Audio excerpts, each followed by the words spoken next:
What is going on, people? Welcome to Throwdown, episode 330.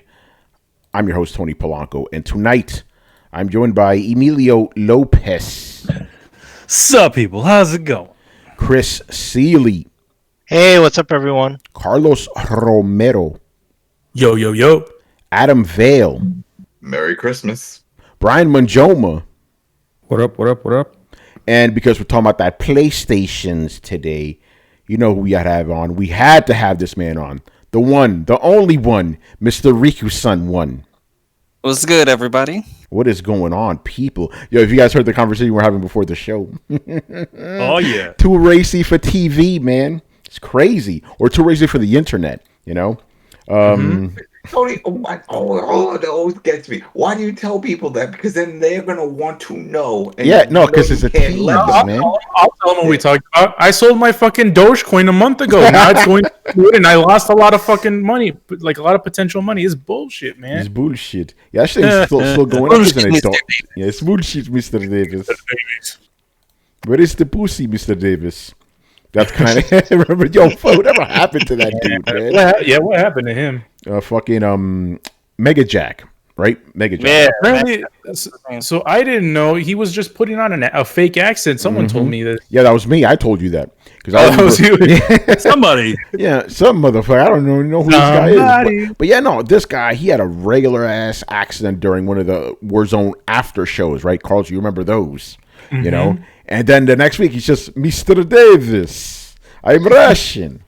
Like, fuck out of here, bro. But I didn't say nothing, you know? Like, all right. You know what it is? I think he probably just didn't want his real voice on the air. Maybe it's that. It's just he put on a fake disguise voice so he could, so he could hide it. Yeah. I mean, maybe he is Russian, you know, but he just puts on the accent, you know?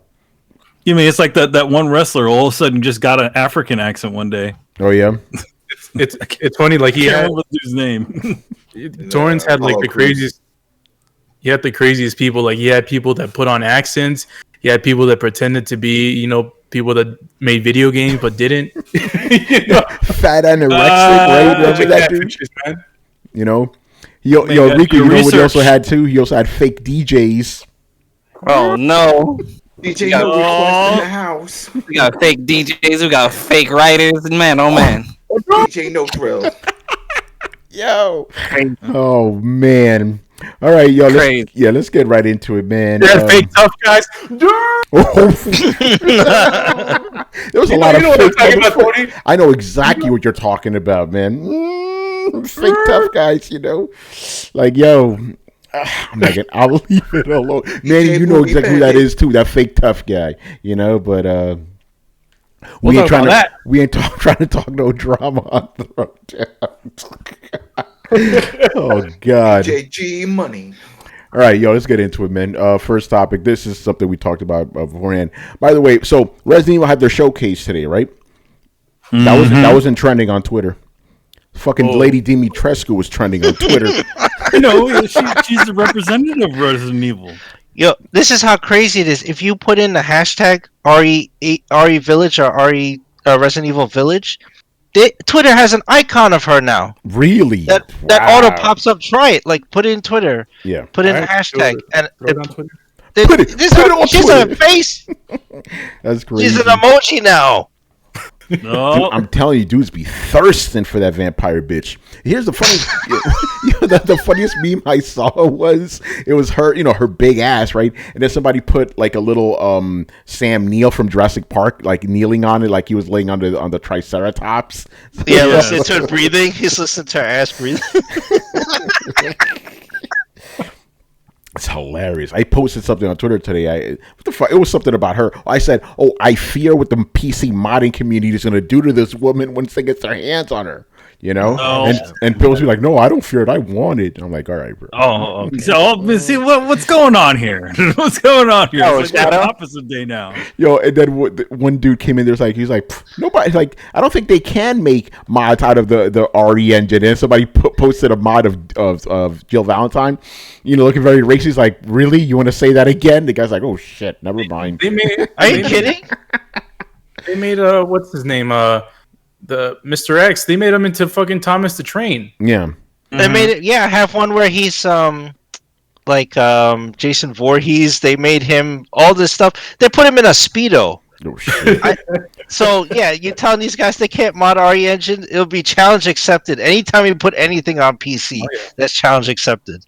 All right, thank you, Carlos. I now get the joke because a lot of people are like, "Oh, you mean they're gonna turn into Thomas the Tank?" And I'm like, "The fuck you? That's random." Oh, I didn't know about that. They did that. Yeah, that was one of the things. That's one of the crazy things that they turned him into when they did the mods, among other things. No. Think of the Claire Redfield mods, and then you'll get what we're talking about. Yeah. And there was this one scene from the trailer where she's like, she's kissing somebody's hand. I'm like, oh my God, I already see where this is going. I already see the memes, bro. She's putting other things into her mouth. Internet don't fail, man. Anyway, so yeah, there was another Resident Evil showcase. We had one on January, I believe, right? So this one was just about a bunch of Resident Evil shit. So I'm reading this off of IGN, so I'm just going to go down whatever list they have, and hopefully they caught everything. First, look, and by the way, I didn't get to see this thing, so a lot of it's going to be surprising to me. The first thing here is Resident Evil 4 VR coming to Oculus Quest 2. Interesting. All right. It wasn't actually the first thing, but I'm just going down the line here. Yeah, go ahead. It's funny. I think that was actually announced quite a while ago because I could have sworn that I've seen that at least information about that before, and just sort of saying, "Hey, wait a minute, why are they still doing this?" Yeah, no, it's literally bare bones Resident Evil 4 just with VR support. Yeah, it's coming out April 21st, which is a couple of days from now. So there you go. You know, the Oculus Game Show. Oh no, they're going to reveal more. Excuse me, they're going to reveal more at the Oculus Game Showcase on April 21st. Excuse me for that. So there you go. So yeah, but this was apparently the first time this was announced. You know. Okay, so we had that. I don't know. It's weird. Manny, you it's just your powers, man. You know how you see into the future.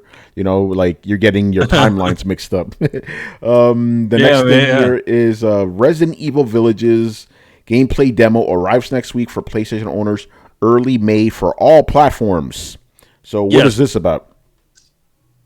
So that's one of the sort of funky exclusives. So the demo allows you to play for an hour. Yeah. But the PlayStation users will be able to play I think the village and or the castle separately or something like that, and then later on it gets a wide release. Yeah, and they're like we want you to play it and stream it and all that other funky stuff. So yeah, next week it says PlayStation owners for PlayStation. Well, the village demo is tomorrow. Starts tomorrow. Oh no, not the 17th. Yeah, that's Saturday. Yeah, that's Saturday. Yep, and castle demo is April the 24th. Ooh, and that's only a day. Why are they putting time limits on the demo though? Like play for that makes no sense. I'm looking at that. Well, right. I suspect that there's a lot of game in that demo. Maybe. Oh, damn! It's kind of like what they do when they do the when you go to play a game at a show, like they usually just put a time limit on it, but it's like the full game. So if they're doing that, they must be very confident in this game. Yeah. It's only you can only play that. You guys talked about it's an hour demo, right? Yeah. You only get to play it for 8 hours. Like you only have 8 hours to download it. Or I mean, you can pre-download, but you get to download to play it, and then when the timeline runs, because it's from 5. Yeah. I'm just going to read what IGN wrote here. PlayStation owners will have early access to the demo next week, and the village and castle portions will be separated into 2 days. Each demo will be available to download and play over an 8-hour window, although the game time is limited to 30 minutes each. Oh, okay. So it's not a full hour. It's 30 minutes. 30 minutes split between both. Yeah. Okay. Over that 8-hour window. So once that window closes, you can't play the demo anymore. Interesting. I don't think I've ever seen anyone do something like this. Yeah, where the demo gets locked out. Yeah, that's interesting. The demo will arrive on all platforms: PS4, PS5, Xbox One, Xbox Series X and S, Steam, and Google Stadia on May 1st and 2nd. And players will have an hour to play both the Village demo and the Castle demo and can choose how they split their time. Interesting. Very interesting. So the Village demo is April 17th. right? I'm just giving the North American dates. I'm not going to read all this other shit. The Castle demo is April 24th. So interesting split there. Should be cool. All right. The next thing we have here is the Resident Evil Village trailer featuring, Homegirl, Ethan Winters, and more. So again, I didn't see the trailer, so you guys will fill me in on what's in it. I mean, it's just the trailer's just a little bit more of the same stuff. You get to see a little bit, gives you a little bit more insight. You get to see more of the like some plot stuff. I guess they actually are vampires and werewolves in this, because literally one guy in the trailer literally goes, "Come, my lichens!" He's like, those are werewolves. Yeah, so they're actually werewolves, and I guess Homegirl's a real vampire. Crazy. And maybe there's some sort of funky virus, nanomachines that sort of explains it, right? Yeah. Well, it's weird. It's tied to Umbrella somehow. Like, it starts with Ethan he's in shackles and he's getting dragged by the guy with the glasses. I think his name is Heisenberg or something like that. Uh-oh. At least that's what Lady Dimitrescu called him. And he's dragging him into the cellar that you see in the Maiden demo, the one that you escaped from. He's dragging him down there. And then there's like a lot of chopped up scenes. There's a scene with Lady Dimitrescu. I think she either crucifies Ethan. He's tied up somewhere because he's above her, and then she takes his hand and slices it and drinks his blood. She's like, "What's so special about you?" And she tastes his blood in his hand, right? So I don't know exactly what that means, if he has some kind of Umbrella-made virus in his blood or something like that. I know what it means. It means you're gonna have to walk me through this game, Chris, like you did Demon Souls. Oh, I can't wait! There's no co-op. There's a scene where the daughters look at him like while he's tied up, and they walk out of the room and they do the thing where they turn into flies, and my immediate reaction is like, "Bitch, when I get out of here, I'm gonna murder all. I'm going after that platinum. I will murder you multiple times." It's like, I will find you. Yeah, I'm gonna be It'd be Taken 4, man. All right. Anything else in the trailer that was interesting? Oh yeah. So it ends. Ethan's pinned on the floor by this guy that looks like he came right out of The Division. Right. Uh-oh. He's just pinning him down on the floor, and then you hear somebody talking. He turns, and it's Chris Redfield. And he's leaning against the wall, and he says something like, "It would be a shame if you die too soon." And Ethan just says, "Hey, you killed Mia, so why don't you just go ahead and finish me off too?" And Chris Redfield just looks at him, and then the trailer ended. So that was pretty interesting. It's like, oh, did Chris Redfield go bad, or is he working for whoever is running this shit, Mother Miranda or whatever her name is? It's interesting. What's Mother Miranda? And they show that weird. That she's apparently like whoever's running this village. Oh, okay. Because they mention her multiple times. They show the actual villagers, the people who aren't monsters, who are just trying to survive. Yeah. And they say, well, she's always protected us in the past, and that they show a scene where Ethan is looking out the window, and like these fucking werewolves are running around outside. And, they're climbing up the side of the house and all this shit. One busts in the wall after him. So I'm like, that's going to be interesting. Yeah. You don't know if he's hallucinating or not. I still am on the theory that some of that is in his head, but we'll see.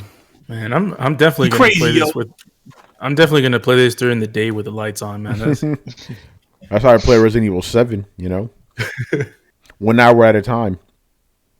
Yeah. Too scary, man. Too scary. All right, we had that. We have Resident Evil Mercenaries returns in Resident Evil Village. Yep. Yeah. So what's this about? It's pretty much Resident Evil Mercenaries. It's the online. It's the multiplayer mode from before. But it seems like at least what they showed in this, they only show you playing as Ethan. Yeah. But my guess is they're probably going to throw in a bunch of other characters in there, to play as they usually do. But it's good.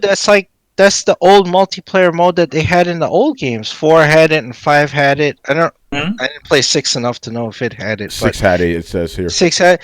Okay, so that's the classic game mode. It's like, you compete to try to escape the area, and you get mobbed by zombies and stuff. And there's power-ups. There's like your gun power-up, your defense power-up. There's time extension stuff.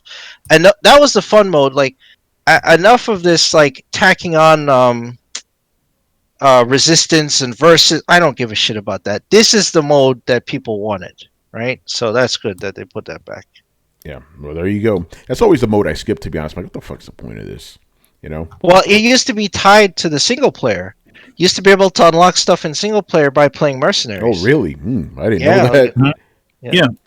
Because I'm not a fan of like time trial shit, you know, or like it's endurance survival modes or whatever, you know. So I was like, I'm not touching. Like I played them obviously, but I was like, well, I don't get it, you know. But that's cool. I'm glad they brought it back then for the people who wanted it, you know. All right. The next thing here it says Resident Evil Infinite Darkness is about a zombie outbreak at the White House. So is this the movie? Yeah, that is the series that's on Netflix. Is it a series? It's a CG. No, it's a movie. It's a movie. Okay. No, it's a series. It says movie right here. It's an animated series. It says movie right here. Oh, movie? Oh, yeah. I thought it was series. Well, yeah, whatever. They were going to multiple parts. Yeah, well, no, it's just one movie. And it takes place after Resident, like maybe 2 years after Resident Evil 2. So it's like 2000 something, 6 or something. No, it takes place after 4. It's 2 years after Resident Evil 4 because Ashley Graham's father is still the president. Yeah, he says it's keeping him safe in this. All right, so there you go. Call me when this thing's in the happy place. Yeah. I mean, if you have Netflix, you know. Nah, he still wants to see it in a happy place though. The last thing here it says Resident Evil Dead by Daylight collaboration announced. Okay. Yeah, I feel like this was also talked about before too. But then again, you're just seeing into the future. I don't know. Just those two things sounded familiar to me, like Resident Evil and Dead by Daylight. Yeah, but who knows? No, but anyway, yeah. Well, Dead by Daylight's always adding stuff from other things. So. Yeah. Well, now you can have the wonderful crossover between Dead by Daylight and Silent Hill. There you go. Yeah, they only showed like a charm for your weapons, but the guy, the Dead by Daylight director, said there was going to be more stuff, and he said there's going to be an area or something. So I don't know if it's going to be like the Spencer Mansion or the police station. He kind of hinted that there's a new area. So I would assume some Resident Evil. I'm suspecting it's Resident Evil. It's maybe Raccoon City or something like that. And then you're probably being chased by either the Tyrant or Mr. Nemesis. Yeah, to be fair, I never played Dead by Daylight, so I have no idea. Yeah, I don't really care for those asymmetric survival games, whatever the fuck they are. But for some reason, that seems to be the one that has everybody on there. It's Dead by literally Daylight, the same game. Yeah, that game blew up, and so did the Friday the 13th game. It's the same type of deal, you know. Yeah, well, the only one I have played like that was Dead Nation. No, that's isometric. This is asymmetric. This means that it's just like you versus you versus a big. You have all the players that are playing kind of weak characters to try to trap or do whatever. That one player is a monster, and one player is a monster. I guess the best one to say is that one from years ago. That was like one of the first ones. Come on, it's a running joke. Oh my god, I'm forgetting it. Yeah, thank you. Yeah. Evolved. Or what's it called? Evolved. Yeah, that was Evolved. That was like the first sort of big one, but it fucking tanked. And then people were thinking like, I guess these games just don't work. And then Dead by Daylight comes out, makes everybody look stupid. Well, it was more like Jason. The Jason game came out. Dead by Daylight was first. Brian will tell you that. Really? Yeah, it was on PC for a long time. Really? That one had Freddy Krueger and all the other ones, and you got the Scream guy and all that. Yeah, they put those guys in later, though. Did they talk Well, they were smart. They got Krueger, and that was DLC that was on the PC before it came to the console. Well, they were smart. They got the horror licenses, things people recognize. Evolve is just a giant monster, and 6 people or 7 people hunt it down. And I played the early thing. I don't know. I captured the video for Coalition a long time ago, but I was bored to tears. All you do is, if you're the monster, you chase after the guys, and all you do is have to outrun the other guy until you power up enough to kill them. The same thing with the monster. The monster runs away till it evolves all the way to the cap, and then starts just mowing down everyone. So you have to kill them before they run around the stage and do that. And you just rinse and repeat. That's the whole game. it was terrible. Yeah, Evolve's not good. I remember I previewed that when I was at Dual Shockers at PAX East. I'm like, what the fuck is this shit? Because the game was hyped up before. It was hyped up as fuck. Yes. You know, and then you play, it's like, what the fuck is this shit? You know? Predator's also another one of those games. Disappeared. Mm-hmm. Yeah, Predator's another one. But yeah, did they mention RE-verse in this thing? Actually, no. Yeah, I mean, no, they mentioned it, but they didn't spend any time talking about it or showing it. And you got this? Isn't there one more thing mentioned on that thing? No, that's it. That was the last one. Oh, they see that when they curate information like that, they forget certain things. They forgot the last thing was literally they're talking about a reboot of the Resident Evil movie franchise. Oh. They just finished filming the movie in in Canada or something. Yeah. Well, hopefully it's not. Hopefully it'll be as you what people want, and not Mila Jovovich running around again. It'll be a younger chick dressed in black leather kicking zombies. Exactly. Yeah, you gotta go with the winning formula. See, Manny, we got Kate Beckinsale this time. Yeah, Manny, No, I'm that's gonna not call you. I'm gonna call you now. I was like, how we got Kate Beckinsale this time. Wait a minute. Manny, I'm gonna call you now. So I'm like, hey, wait a minute. Didn't they announce that before? I could have sworn they did. No, that one was new. I didn't know that they. That one, it's a vampire chick dressed in black leather kicking a bunch of werewolves. Yes. Not zombies, like say. Oh, don't give these guys ideas. You know the PC modding dudes are gonna put Lady Dimitrescu in fucking leather. You already know. Fucking crazy. All right, so that's all the Resident Evil stuff. So the next big thing that happened this week, and the reason Riku-san wants to speak, is the big PS5 update. First big update that the PlayStation 5 has received. So let's run down the line. This is from the PlayStation blog. So I'm just going to run through these as they list them. The first thing here is PS5 storage expansion and management, people. Basically, now you could actually store PS5 games onto external hard drives. Can't play them off externals, but you can store them on externals. So what do you guys think about that? Rico, why don't you go first, man? I would say, first of all, you guys can hear me, right? I hear you now. Yep. Okay, cool.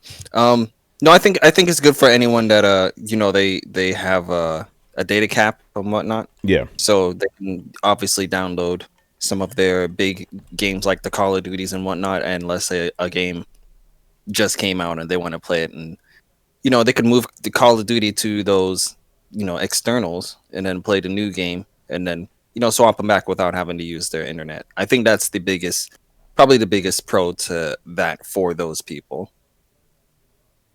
Yeah. All right. What about the rest of you guys? So you can store PS5 games as cold storage, but you can't actually use it until you transfer it into the main SSD drive, right? Is that into the PlayStation 5? Yes. Yeah, and you can't download it to the external. It has to first be on your SSD, then moved over. So you can't just when I go to download, set it to go into storage and play with it whenever you feel like it. It has to first be on your SSD, then moved from that. Oh, that's weird. Let me bust out a Brian. Uh-oh. Really? Yeah. That sounds dumb. Yeah, why? It does. There's no logical sense why you can't download a PS5 game directly into any external drive, let alone the internal SSD. That is freaking you don't really think weird. it's that bad? Yes, it's like, wait, I'm having space issues, so let me download this game to store it on my internal SSD. Oh wait, I gotta delete another game in my internal so I can. Or you can move, or one of those internal games. You can put that on there as well. You don't have to delete that. You gotta do the puzzle game. You gotta move the puzzle game. Move one up, move it to the right, then move the other piece to the left. I understand the ability to move it directly to the internal is something they should definitely take into consideration, but I don't think it's that bad. Oh, it's horrible. I mean, coming from it's something that's not hard to code. I know. I'm just saying. You're acting. How does the Xbox One do it? Does it do it for the Xbox? I don't use external hard drives for that, so I wouldn't know. It's. I mean, if anybody in the chat, if you have an Xbox Series X, Is that a thing that do you get an option to download your game? Doesn't everybody on this show have a Xbox Series X? No, it's just me I and don't Brett. have one. Oh, nobody except Brett. Oh, and Brett's not on. Me- Damn it! Yeah, me. Well, I mean, you look at my screen here. Well, Hey, It's yeah, right they behind can- One Punch Man. how come you? Oh, it's like how come you don't know? Oh, wait, because you don't have enough games that you need to move over onto an external. Oh man, Valley But, is not following us on Twitch. Thank you, sir. Oh, Valley, thank you. that's my homie, man. What's up, brother? Good stuff. Yo, Brett. yo. No Brett tonight, man. So Rika, the reason, I mean, I think it's pretty bad. I mean, but the reason why I even think it's worse is because I was already like being like, wait, so the internal SSD, the whole reason why you have an internal, NVMe SSD 4.0 is so you can play games and expand your storage. Oh, but it turns out you can't play your games. You can only store them. And I'm like, oh man. And then I was like, on top of that, you can only transfer your games if you transfer it first to your internal. I'm like, man, how many hoops, man? Like this should have been available since day one. I just don't get they weren't ready, I guess. And it's for those people that, and I'm lucky because I think we're all lucky because there's not that many games to play on PS5 to justify all that storage space. But man, when games eventually come out in like 2 or 3 years from now, it's gonna be bullshit. Are you Yeah. mad for the future? I'm mad for the future, man. Future Carlos is pissed. Sounds like President Carlos is pissed too. Yeah, but I mean, I feel my pain, man. Time is only time. Like, there's no time, man. The future, the present, the past, it's all one timeline, man.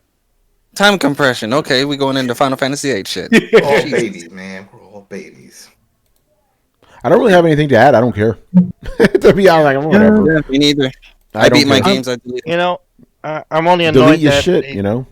they didn't add the option to back up your saves to USB yet or external PS5 saves. I don't understand why that's hard. I thought that was already available. No, you can back up PS4 saves. You can copy them to USB or external, but PS5 saves you can only upload to the cloud. Oh, and you know why, Chris? I think I know why. Because they still haven't figured out, or actually, I don't think It's something They for how will to know. get save files to work. PS4 to PS5. They're leaving it up to developers to do that shit, which is why everyone's having all these issues, like with all the stuff that I've had, because they can't that's do it. bullshit. Yeah. Yeah, how does it not just see that you have a save file? I'm like, yeah, let's use that. No, you can't. Yeah. Spider-Man. Oh man, So I'm gonna go on a rant. Uh-oh. Fucking boy. Dude, Spider-Man. push this out. Got something You had- controversial to say. I got something controversial to say. So I wanted to play Spider-Man, and I'm like, Tony's like, hey, you can get the platinum if you got the you can double dip. I'm like, all right, bet. So I'm like, let me download my save from Spider-Man. Put it. I downloaded Spider-Man Remastered, so I'm just gonna download my save, play the game, and be done. Nope. I had to download the game. Had to download the PS4 version of Spider-Man in my PS5 so I can transfer the save into the PS5. And then I had to play it. I'm like, what? This is so inefficient. This it doesn't make any sense. And Chris, the reason why they're doing that, and I don't know if anybody knows this. I mean, everyone knows this because Hip Hop Gamer made it famous. Yeah. Is the save wizard shit. So PS4, you can copy your saves into your USB thumb drives, and those things can get altered to have cheat codes. So I think PlayStation 5, what they're doing is they're not even letting you the ability to put them on your USB, so they won't get altered by these third-party companies that do cheats on them and sell them. It's only a matter of time. Either way. Yeah, I think so Well, too. yeah, Well, it's there's a will, ridiculous there's a way, because bro. it's penalizing people who just want to back up saves. All I want to do is back up my PS5 locally because that would be faster than trying to upload everything to plus cloud storage, right? So I get penalized because somebody wants to use Save Wizard. Blame Hip Hop Gamer. Mm. That's how. So apparently, remember that was the whole reason why at least for the longest time from Microsoft, that you couldn't send gifts, digital purchases, because they said some people would screw up and then want to do callbacks on it. Like, oh, I accidentally clicked that, and I'm sorry, I'm dumb. I didn't know that I was doing an actual purchase. So then they said that's why they disabled it. But they came back years later, but they had that feature on the 360, and they said that was their reason of why they removed it. That some people were dumb when accidentally making purchases and buying games for their friends. Yeah. Damn. Yep, that sounds about right. My thoughts on this is I'm kind of with Tony. I kind of don't care. I do see that it is quite cumbersome. That you'd have to, like, if you just want like download games, you have to put them on your PS5 first and then on the external drive. That seems a bit weird. It makes more sense if you could just say, hey, put straight on the backup drive. End of story. But I don't know. I guess they assume you downloading it means you're probably going to play it right now. Or why don't they just encrypt it then? If that's the problem, if that's the issue, like just put something that you encrypt the backup when it goes to the USB drive, so it can't be read by something like Save Wizard. You can't just dump it on a PC and read it. Well, I guess the thing is, it is encrypted, and that Save Wizard thing, it decrypts it. I guess they're not. They're just not good at encryption or something. Because I mean, you can download a PS4 save and open it on a text editor, and it won't make any sense. Right. So get better encryption. Yeah. Again, I mean, Jim Ryan? Why are you so stupid? Why is it? Man, it's only a matter of time. You could get better encryption. Hackers are always gonna fucking eventually break through. Yeah. All right, let's move on to the next thing on the agenda here. All right, new social features for PS4, PS5 consoles. The first one here is cross-gen SharePlay. So now, for those who don't know, if you are on PS5, you could not SharePlay with someone on PS4. Now you can, which is pretty cool. That's pretty cool. That's good. Cool. That's very good. That should have been there since day one. I don't understand why. A lot of these things should have been there day one, bro. Stupid shit. That's still shit. How come we still can't just hold the PlayStation home button just to do the shit down? What happened to all the folders? That was a feature that they'll come back. Wanted. Adam, I tell myself that every fucking time I turn this shit on. Every time I'm done, we were playing a long fucking 4-hour marathon of Monster Hunter. I'm like, all right, guys, catch you guys later. Hold the fucking PlayStation button. Nothing fucking happens, and it pisses me off every fucking time. I can't do that shit every time I go to shut the shit down. I'm like, my button's broken. My controller's broken. Holding down the PlayStation button does do something. It just doesn't do what you want. Exactly. It does another bullshit, which makes me think my controller's broken. Because I'm like, yo, it's all fucked up. It's opening up a different menu at the bottom. I don't need that menu. I need the quick shutdown menu. Instead of holding the PS button, you just press the PS button, the quick menu. Yeah, and then scroll all the way to the right. Then click another button and then scroll up. Nah, fucking bullshit. Go into the options. Give me another option to revert back to use that button to revert back to the way it was on PS4. That's all. That's all. It doesn't have to be for everybody. Give me options. You don't have to just flip the switch and be like, nope, all right, then if no one wants a new one. Now, I'm sure people want the new one. I want the old one. I'm glad they shut off HDR. See, it wasn't just me. That's another feature. Yeah, we're going to get into that when we get to it. One interesting thing here is so a PS4 person can play a PS5 game with this. Yes. Oh, so they can control the other person. Yep. It's remote. Yeah, it's remote. SharePlay. That's the whole thing with it. That's pretty sick. Pretty cool. I mean, there's only like two actual PS5 games, but hey, there you go. Right. Here's the thing: like it's actually a really good way to sell it to other people that want that are thinking about getting the console, right? You know, if you're playing like, oh man, I want to play that new what's it game? Let's on the PlayStation 5, so you can play a couple seconds and But so that's cool. It's like, real quick, sorry, Adam. Real quick, just imagine it's like they SharePlay Sackboy. I mean, not Sackboy, fucking Astrobot. It's like, yo, what the hell's everyone talking about? This game sucks. How many of the things will come over for a game like Astro's Playroom? Maybe some of the noises and stuff like that to the controller, but maybe not everything. Yeah, maybe not all the feature. I was just about to say. Yeah. I was just about to say, like, so Sony allowed people to play PS5 games with a DualShock 4. Here we go. Yeah. Come on, like, and what I want to know is because it is hard. It's very difficult for me to say, not to say I told you so, because I'm waiting for them to like just officially say it. But this is as close to I can get to I told you so as I can. That the whole like you can't play PS5 games on with the DualShock is absolutely bullshit. Adam, what were you saying, man? Yeah, if you, because I used to do that all the time. Do shit play with my brother. We flip back and forth, and when you do that, if you don't own the game, it pops up a card like on your screen. It's like, hey, click here to buy. So how does it do that if you're playing it from a PS5? Do you see the same just to download to go buy it on the PS4 version, or does it say, oh, but if there is no PS4 version? You need to get if there is no PS4 version of a game. Now we were talking about the Astrobot, but let's say if it's a Spider-Man or something. What about Demon Souls? That's a Demon Souls. Yeah. There you go. So does it give you a button to like? I don't know. There is no. Is there a web browser? I don't remember. I don't think there is. Right? I don't know. PS5 does it? There's a web browser. It's not going to take you to go and buy it. Right? It's not going to say here, click here to go pre-order a PS5. You can't get one anyway. But still, go ahead, try. Click this button and see where that goes. I'm just wondering what kind of card they show. If maybe they don't get anything. Yeah, I don't know. I'll be interested, but it's good that they have that. The other thing here is request to join game session. What is this? I'm just going to read because I don't even know what the fuck that means. A selection of your friends' joinable game sessions will now appear on both PS5 and PS4 consoles, allowing for more gameplay opportunities together. The request to join option also serves as a shortcut to sending a game invite, reducing the time it takes for you to get into games with friends. Through the privacy settings menu, you can modify who can interact with you through parties, games, and messages. Okay, what does that mean? I read the shit. I don't know what the fuck I just read. Somebody trying to join your private session?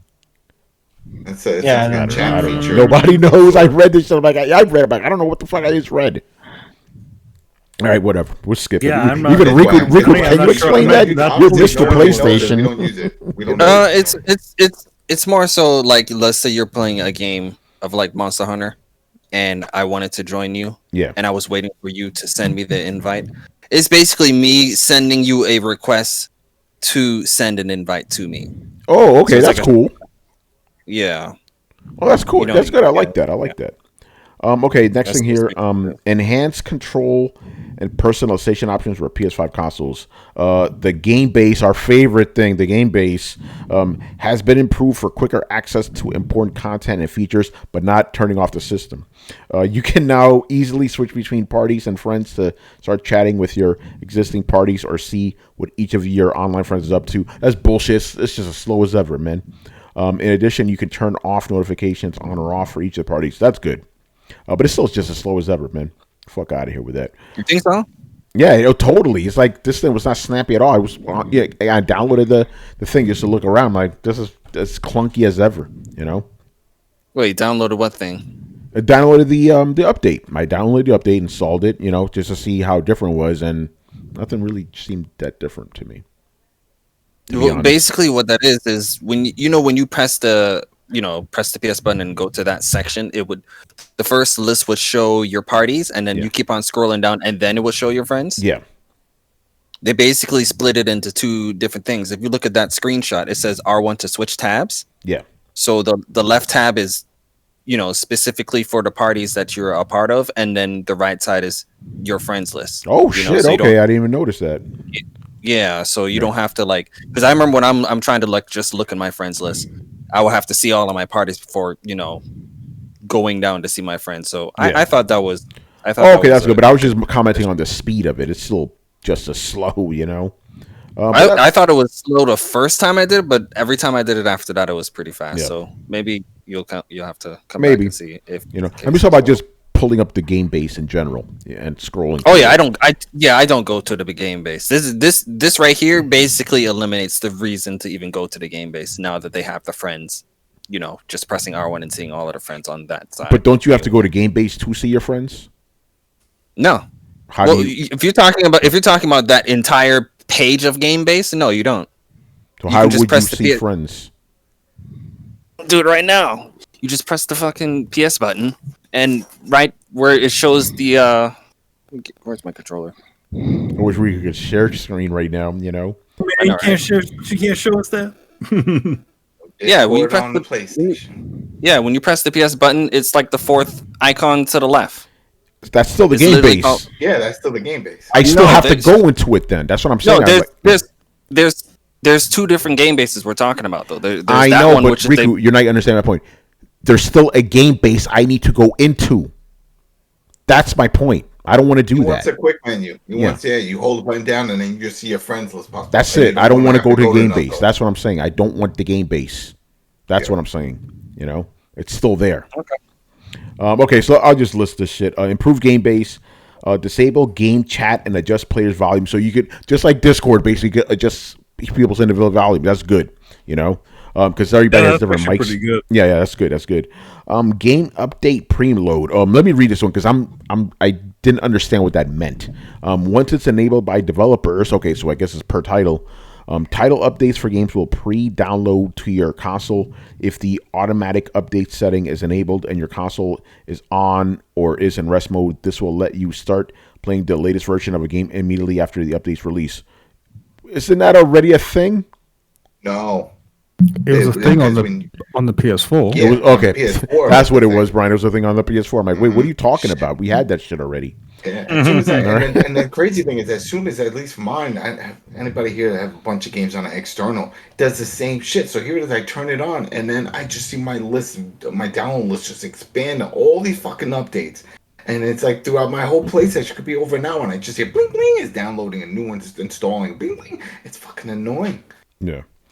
All right, so that's a good one. Okay, hold on. What's this? Customized game library. With the ability to hide games from view, it's now easier to find content and personalize your view of your game library. All right. Screen zoom. You could adjust the magnification of the screen to suit your preference from the settings menu. All right. Here we go, Riku. This is the one I'm excited about, man. New trophy settings and stats screen. So I'll read it what it says here. The level of trophies that result in an automatic capture of a screenshot or video clip can now be customized. You can see you can see who the fuck wrote this shit. Basically, what it points on is like before, when you got a trophy, if you had it enabled, it would take a screenshot of every trophy, right? I disabled it. I'm like, this is fucking stupid. But now you can customize it. So if you just want gold, it'll take a screenshot of that. What I'm going to do is I'm going to just set it purely for platinums. That's fucking cool, you know? Also, the fun thing about that is also a feature that's now available on PlayStation 4 as well. Interesting. So that's good. We're also introducing a new player trophy stats screen where you can check out the summary of your trophy level and status at a glance. Yeah. Okay. Good stuff. Yeah. I like where they used to have it before, I don't think you could ever see the stat screen. Could you on the 5? No, I don't think so. Yeah, So now you it actually can shows see your the level, stat your screen that you had before. Another one. Go ahead, Riku. Yeah, another additional thing that they added that this blog didn't put in is on PS5 it was kind of annoying having to look at specific hidden trophies. Like you would have to go into the trophy collection. That was a pain in the ass. And then you would have to, press on the hidden trophy, which would, highlight it. And then you would have to hit the options button and then press down to unveil hidden trophy to see what it is. On PS4, all you had to do was like hit it to highlight it and then press square to unveil it. So they made it like PS4 again. So that's good. Yeah. So that's good. And then the last thing listed here is new features for PlayStation app. App on your phone. I'll just read what it says. We're also introducing a myriad of new features for PlayStation app to make it easier than ever to connect with your console experience remotely. Recently, we introduced the ability to save products in a wish list, get notifications when your friends are online, and change your console online status. In the coming weeks, we'll be rolling out even more, including the ability to join a multiplayer session on PS5 from the app, manage your PS5 console storage, compare trophy collections with friends, and sort and filter products shown in the PlayStation Store. You can download PlayStation app for free, blah, blah, blah, whatever. Good stuff. That's good. Should reset all my settings. I made all those changes so that way I don't get all the dings. Yeah. And as soon as it updated, now whenever anyone jumps online, I get a ding, and it pops up I turned it off. notification. Yeah. I didn't know you could turn it off. I should do that because like every time somebody jumps in, I'm like, oh shit. Yeah, you can turn it off. And then this update turned it back on. But I only need it to turn off for when I get like hey, blah blah blah has joined a voice chat. That's when, like if somebody sends me a message, I want to keep that on, or a screenshot, I want to keep that, but I don't need to be told, hey, you're in a party chat. I'm like, I'm on my phone, bro. I'm not. Also, yeah, you can turn that off. You could also turn off specific games. So you know how like you're reviewing certain games, and you don't want to show that you're playing that game. You can actually disable that. Yeah. By the way, the only time I've ever done that is when the company requests it. Because I like to flex, you know. Ooh, that motherfucker's playing that shit right now. You know. But there have been times where the company's like, can you disable it? So I do that, you know. Because I'm not one of those guys, bro. I don't hide my trophies, man. I don't get that. Like a lot of people we sort of know are all sort of like hiding their trophy lists. Yeah, and achievements. It's like, why? Like, yeah, I don't get that. It's because of the trolls. It's because trolls will come at them. It's like, oh, why didn't you go for this? Or why didn't you go for the second ending? And this and this and this and that. And that's I've never gotten that shit. I'm the biggest trophy. Aside Riku, you know, you're the god of trophies, but I'm a huge trophy guy. And Riku, I'll ask you this too. Have you ever been trolled by trophies? I haven't. Never. Not even once. No, never. I think it's more so for. You know, as far as I've seen in the community, a lot of people like to have, you know, outlandish or crazy opinions about specific games. And you know, people like Jay Barry, he'll go and dig through your trophy collection and see that you got 1% in that game that you're talking hot shit about, and you know, expose you. So people don't want that. Yeah, that by the way, that's a real reason. Yeah, I think he literally just made a video like yesterday. Yeah, and some dude was talking heavy about a game, and then he made a video of the dude. He only had 1% in the game. Like, jeez. Although I don't condone those actions either. I'm like, why are you looking through motherfuckers' trophies, really, bruh? You know, like I said, if you talking hot shit about a game, like, oh, this game ain't this, ain't that, and then the only trophy you unlocked was beat the tutorial. Yeah. I can, to some degree, understand you being like, man, I kind of don't want to hear your opinion on this game if all you did was beat the tutorial. Yeah, that's fair. You know, you don't want people looking, put up curtains. That's why they do it. But that's it. Yeah, but not me, man. I'm proud of my trophies, man. Look at them. You know, show them to your friends. Yo, man, Mark Cerny's proud of his trophies too. He lives wide open. Yeah, Mark Cerny gets platinums, man. By the way, Mark Cerny showed up during that Resident Evil thing. Like, what? Well, no, I was saying one funny thing. So at the Resident Evil thing, you know, just to sort of go back, they did the little congratulations for, you know, the 25-year anniversary of Resident Evil, and it was all Sony people. Well, you know, I mean, the game was on Saturn, but yeah, it was big on PlayStation. It was all Sony people. It was literally like it was, Mark Cerny, Shuei Yoshida, one of the girls from one of the designers from like this character designer or something from Naughty Dog, and then somebody from Media Molecule. So it's like it was all Sony people. Yo, they didn't call up homeboy at Xbox, be like, yo, what's up? Well, you know, Resident Evil was always the first 3 Resident Evil games were only on PlayStation. They were PlayStation, yeah, so it makes sense, you know. Or we could just go with what Twitter's saying. Yeah. Sony's buying Capcom. Oh, okay. Oh, boy. There you go. Everybody's buying everybody these days, right? God, this is the reason why I quit the industry. This is why I quit it. Oh, God. You weren't even in the industry. Yeah, right. Jagon likes to play with dragons. Likes to play with dragons. Riku. Jagon likes to play with dragons. Shaz character, another one. Torrance really did have the Howard Stern show of video game podcasts, man. Oh yeah, he did. All these crazy motherfuckers, you know. He did, man. It's like the goofy cast of characters, you know. Yeah, Beetlejuice. Yeah, fucking Hank the Angry Dwarf.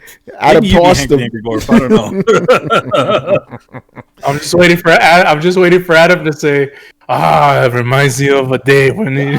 You already know it. I don't have to keep repeating these stories. You know I already tossed a midget. You know I did it. I should have got the picture. You know, I paid $20. I picked the dude up and I threw him on an inflatable mattress. That's what I did. I love it. All right, I don't even know what we're talking about anymore. Oh, yeah, next story. PlayStation update. Yeah. Oh no, we're done. We're done with that. And there's no more. Okay. What do you mean? Then they give a whole bunch of other features like the HDR to shut that. Oh shit yeah, off. they didn't mention that. So Adam, what's going on with HDR? You can turn that off now, which is good. Well, you could turn it off before too, because that was the first thing. It's all a fucking gimmick. Fuck that shit. You know, but they had some other stuff. I'm telling you, it's all bullshit. HDR 10, HDR 2, 2.5, all of it. It's a scam. You know, they're fucking with your eyes. It's just bullshit. And then they realized it, so I think they made some more adjustments where you can turn it off, so games don't really require asking. Well, it turns it off for games that don't support it. So you know how like it has a sort of faux HDR that works for certain games. So now it'll just activate it for games that actually support it, as opposed to just blanketly throwing it all over everything. Yeah. See, I'm more interested in doing this for like if I ever watch a movie, right? You know, some movies don't have HDR. Turn that shit off. You know. By the way, Adam, I disagree with you on HDR. That shit changed my life, man. When I saw that shit, I was like, "What the fuck?" It really depends on the game, and then again, if it's not doing the auto, you have to adjust it. Everyone's gonna have something different, because then maybe you like things a little darker, or you like things a little brighter. It doesn't make it uniform, and that's what pisses me off. That here it is, the console says, "All right, do all the sliders," and then once you boot up a game, instead of just reading what you had from your preferences, it's like, "Oh, redo these sliders. Oh, we're gonna redo your shit." So then it's like that's what pisses me off. I remember I didn't have this issue on the PS4 Pro version when I did HDR, because remember I did Uncharted. I played Uncharted, and that one part where the storm and you're climbing the rocks and then the lightning flash and all this with the rain was beautiful. That was a good way of using HDR, but I feel like so many other games now, it's just super bright, so everything's saturated, and it's like it's annoying. No, there's definitely some games where it's bad, like Valhalla. I don't think the HDR is good in it, but the HDR in Demon Souls is fucking fantastic, you know? So it depends, but like, Spider-Man 2, forget about it. I was staring at that fucking screen forever. I'm like, look at this shit. It's crazy. You know, I get those Torrens eyes. Like, well, it's still going to look good. It's still going to be 4K and all. It's just, you don't have to have the ultra bright, ultra dark. That's really what it's fucking around with. Yeah, no, I love me some HDR. All right, so we got to talk about our boy Jim Ryan, man. Basically, what did you do this time? He didn't do anything. I just find it very interesting that literally 3 days after, we broke down why Jim Ryan doesn't work for PlayStation, VentureBeat made a whole article about that. Literally listed all the shit that we did. So I'm basically just tossing it to toot our own horn, So in other words, it's another instance of the collective unconscious. Then, yeah, this is Jeff Grubb. So he echoed all the shit we did. How it's kind of fucked up how Jim Ryan, is more throwing the company towards like big AAA blockbusters instead of the smaller games. We talked about that. Talked about yes, for the blockbusters. He's like, for the players, try the blockbusters. How Sony's just being very safe now. We talked about that. They're just not taking any risks. And Jim Ryan, he's just not a good face for the company. We've discussed all that. He is not. Like we said in the I made a TD clip out of it. Like Phil Spencer, and not to compare, but we have to in this instance. Phil Spencer, you see this dude, you like, I can have a beer with this guy. He looks like Vince Vaughn. He's like a man's man. Jim Ryan, he's just the corporate suit. That slimy dude and shit. You don't want to be near because you know what I'm saying. Like, nah, man. So it's just funny to see a big mainstream publication literally saying the same shit we've been saying about this guy since like last year. Because.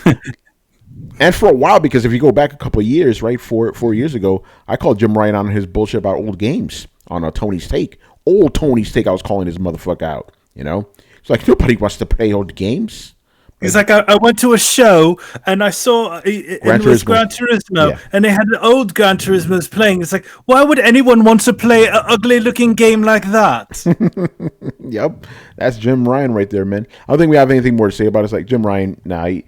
My thing is, I'm not saying fire because people fire. Don't fire him. I just put him in a different position. You know, give him a window seat. Give him a window seat like Shuhei. You know, that shit is crazy. Riku, what's your thoughts on Jim Ryan, man? Fuck that motherfucker. Tell me how you really feel, bro. I hope that motherfucker chokes on his own spit live on a conference.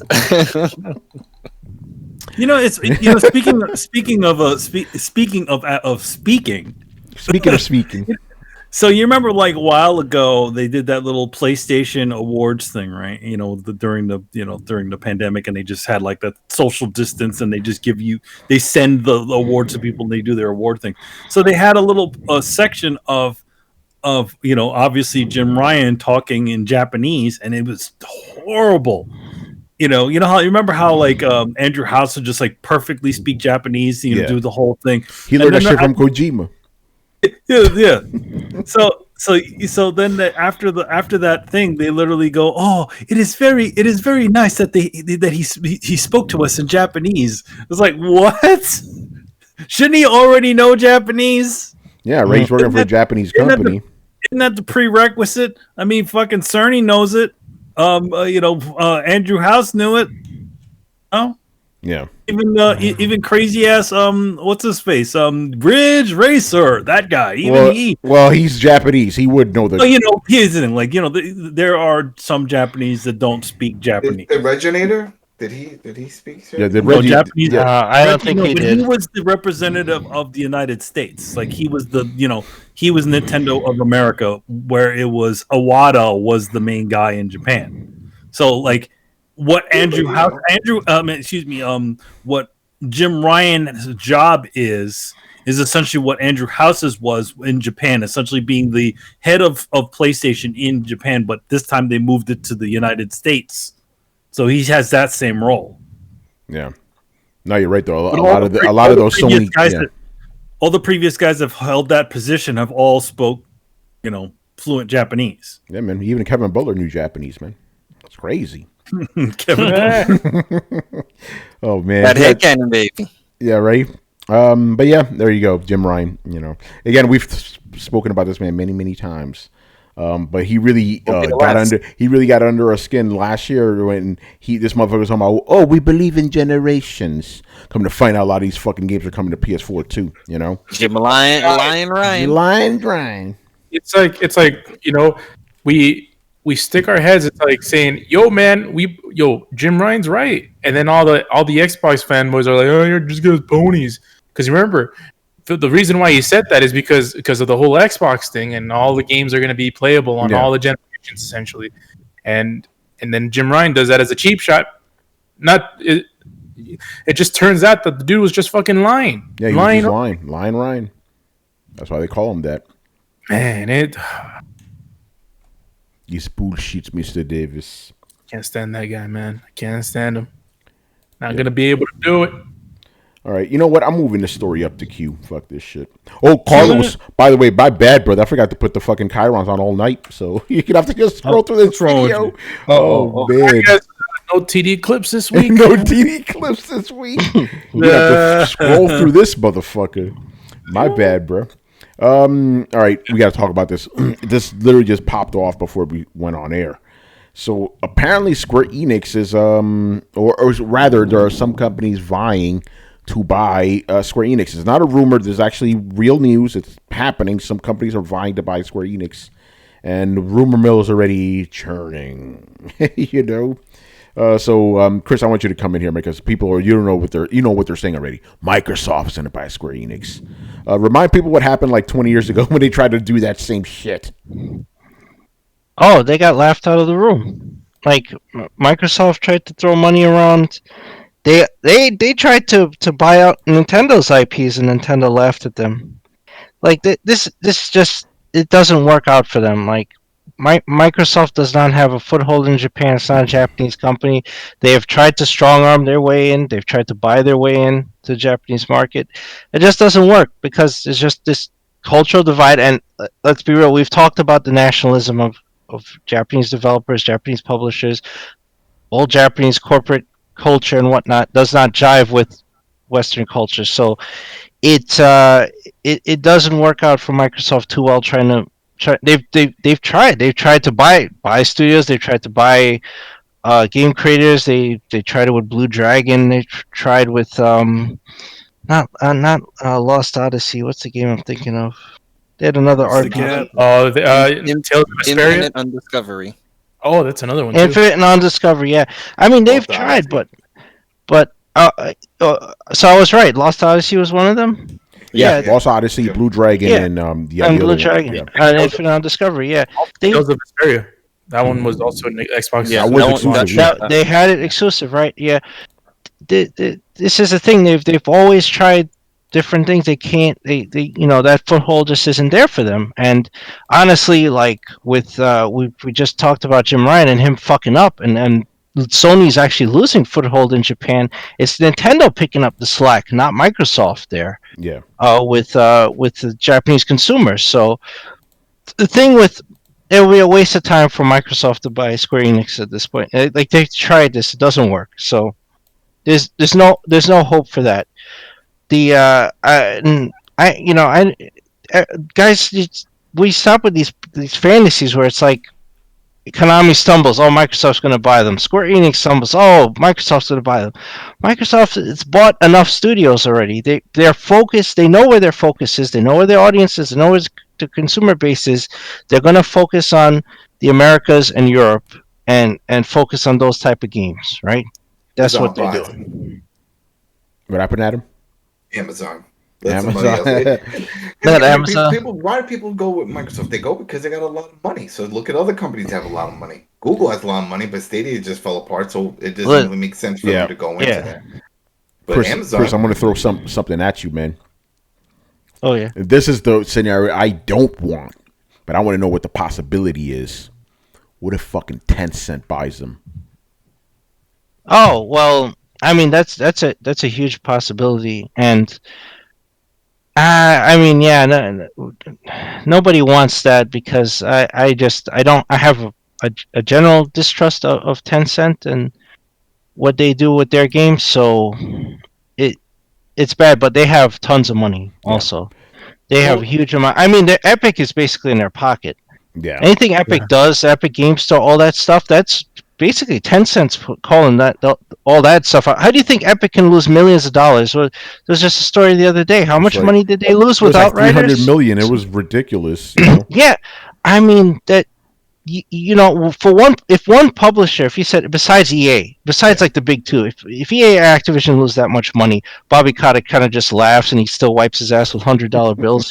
They could lose it, but anyone else that'd be like collapse, like just like fold it, like sell it, whatever. But they get like Tencent money. Tencent has money to burn, so that's a huge possibility, and that's bad because I don't want them because that's going to set a bad precedent. If they start buying what's left of older IPs and general companies and unlocking them under paywalls and all this stuff, we don't want that either. So, Chris, I have a question for you. Uh-oh. Yeah. So, I have a couple of questions. Do you think the whole Microsoft and Square Enix thing do you think that's just a cultural thing where it's like we're not going to sell to an American company? Yeah, it's definitely that, and I think a lot of the higher ups and the older guys at Square Enix, the stakeholders, they have a lot of pride. That's one thing Japanese publishers have and developers. They have a lot of pride in their work. They take it very personally. So the idea of a Western company taking those IPs, and they would look at it as exploitation. They don't look at as us honoring what we create. They look at what they create more as art. The arguments like is video games art and whatever. They very much look at it as art, and they take it very personally, and they have personal pride in the things they create. Everybody who works on a game in Japan has a personal stake and ownership and pride in the things they create. I'm sure that's true for all their entertainment, anime, movies, whatever, but especially for video games. And they don't think we feel the same way. To us, it's a product, right? So they see Microsoft just putting out a product, and Microsoft looks at it. Let's be real, as the same fucking thing. Yeah. They see profit, return on investment, all that stuff. They don't see things as a point of personal pride. They don't look at Halo as art and they don't take pride in it. They're just like, how much money do I have to spend to make this game, and what's the return on investment, and how much profit margin we make, how much marketing do we have to put behind it? And that's very much a lot of Western companies. So they look at that and they go, well, we don't want to give our IPs, the things we've created and flourished to this point and put 20, 30 years of work in, and hand it over to Microsoft so they can turn it into an IP they can harvest until it's dead, you know? So that's the problem. That's the cultural difference. That's the real deep problem with how we look at stuff as just revenue generating income and IP that has the potential to sustain 20 years of sales, blah, blah, blah. And they look at it as this is a masterpiece that was born in like the 80s or 90s, that was created from one guy's vision and dream, and hundreds of people worked so hard on it and put their souls into it. And, you know, so see that right there, like just that thinking alone is the huge divide. Yeah. Now it's on Game Pass. What the fuck? Yeah, no, and I'm glad you said, because I think a lot of people just jump to these conclusions because they don't understand the fundamental difference between the East and the West. You just pointed out perfectly, right? Over here, Western companies just see these franchises as money generating things, right?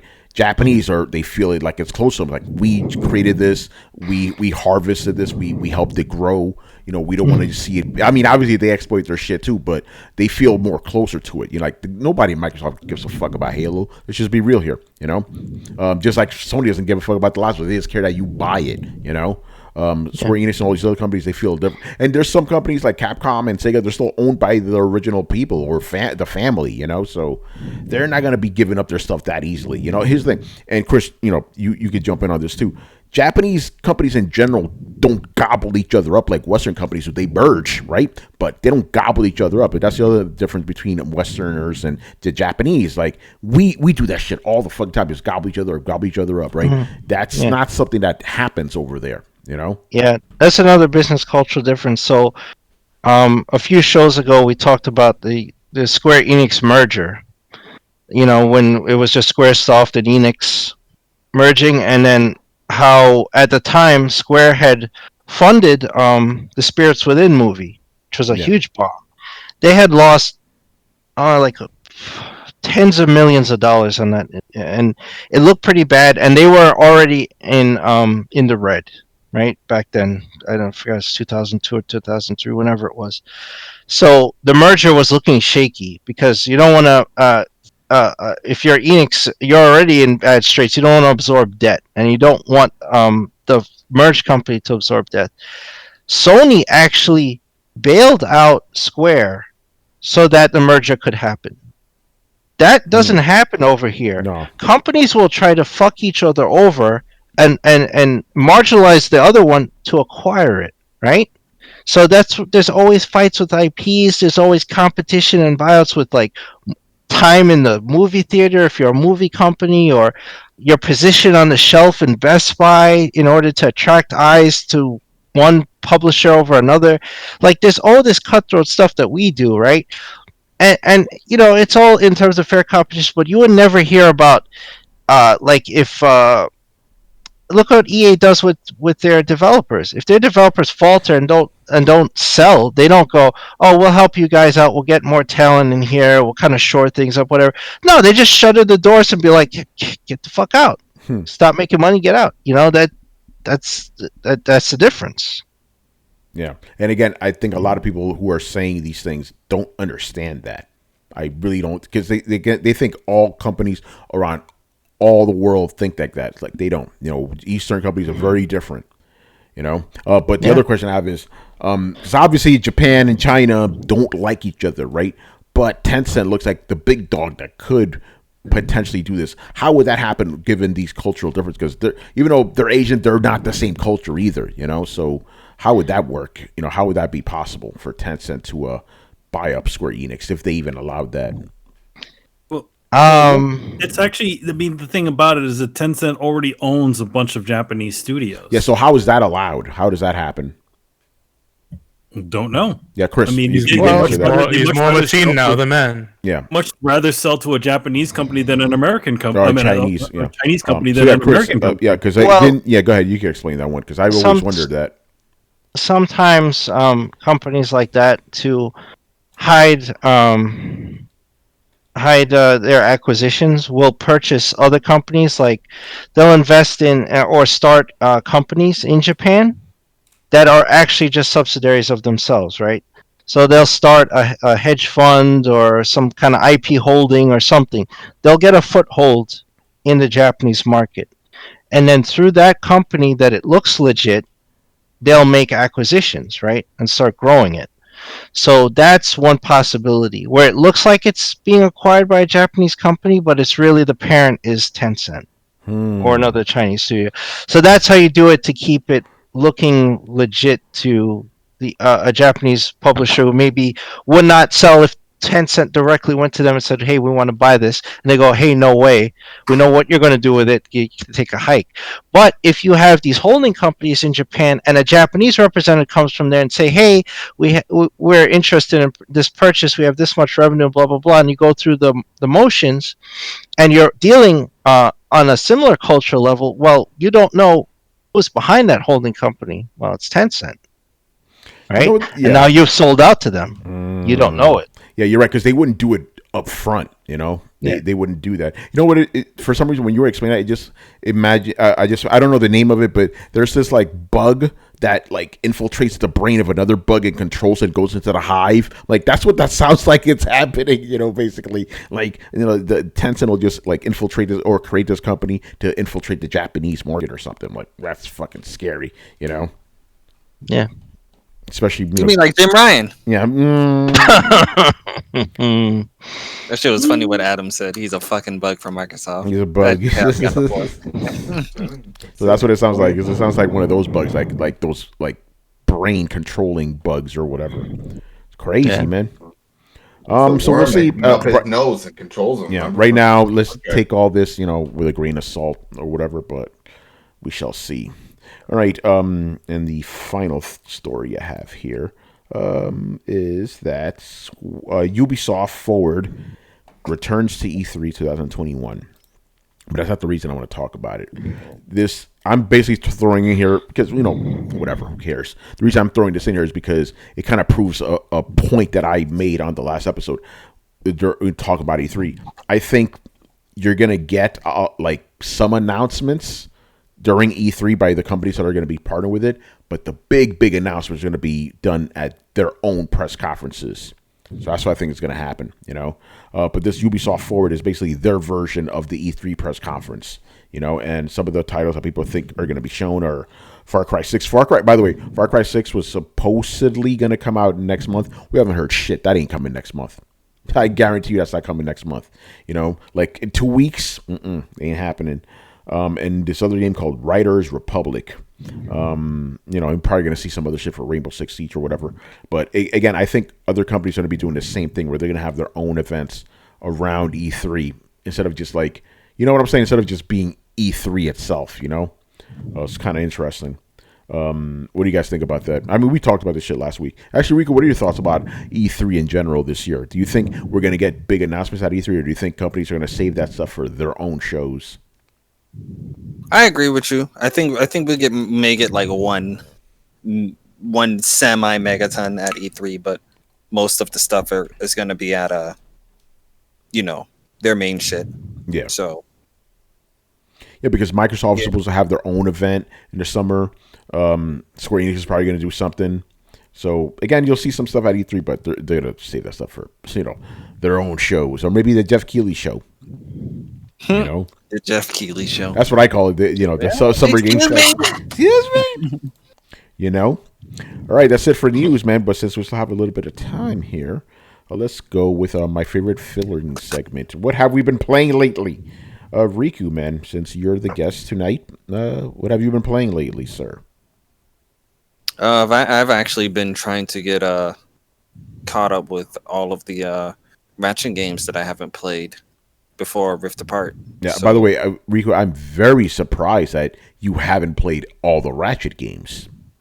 I think the thing is, when the PlayStation 3 era started, I would say I kind of fell off of Ratchet because of the fact that, Tools of Destruction came out. That was cool, but that was around the time where trophies were extremely heavy and Tools of Destructions didn't have trophies. So I was in that phase where I'm like, if the game doesn't have trophies, I'm not trying to fuck with it.